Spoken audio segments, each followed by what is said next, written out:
Now, Jess, you've said that it's a pretty remote community. It's pretty basic farming.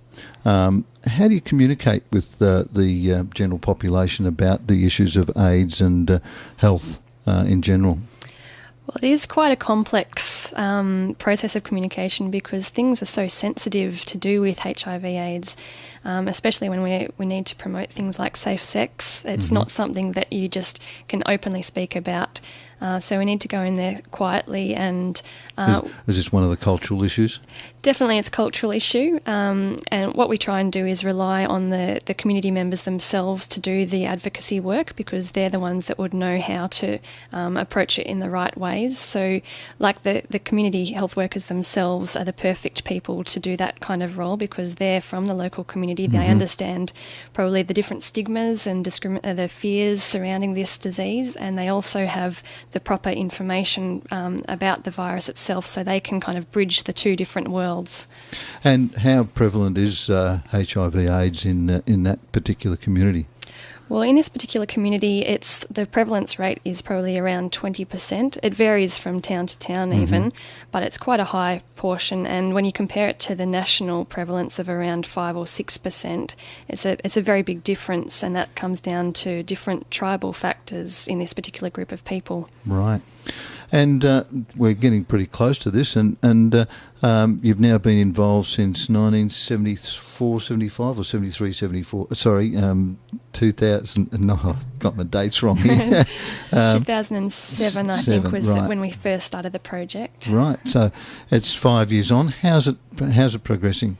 We're having a lot of successes on the ground in Kenya, and we've noticed a lot of change. We've carried out several studies and assessments along the way just to track our progress and to feed back into our future plans. And we're finding that in general the stigma is decreasing substantially, so people are becoming a lot more aware of the virus and a lot more accepting of this disease that is in the community, and they cannot deny that anymore.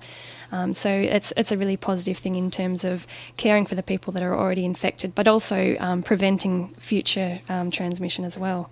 So how much does it cost to run an annual program? Look, at the moment we're on a fairly limited budget. It would be below $30,000 a year, but the things that we do with that money are incredible. Once you convert, I guess, Australian dollars into Kenyan shillings, and you have a program that is using as much local resources as much as possible, it can be very effective. Now, how can people make a donation or become a regular supporter? I think probably the best way of supporting our cause is donating through the website, which is positiveaid.org.au, and we have a range of options in terms of donating. You can become a regular supporter, which is fantastic. That's when somebody would choose to actually sign up to a monthly amount, whether it's $20 or whatever is comfortable for them. And that helps with the sustainability of things. Or alternatively, you can do a one-off donation, and we have a range of actual gift ideas online. You'll see. Yes, I'm looking at it right now. There's $25 to help HIV/AIDS and prevention of young people, down to $45 for emergency relief.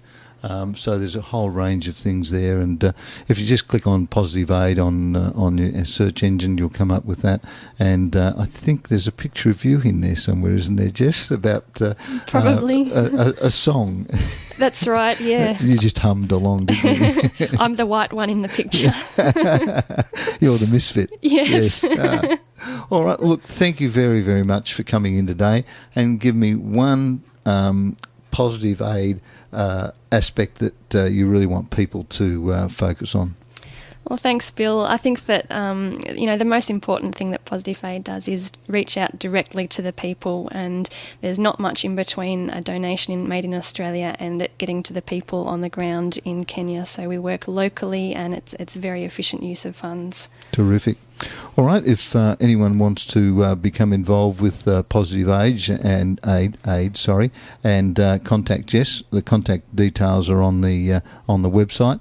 So have a look at it. It's quite a simple website to work through and gives you very good direct information.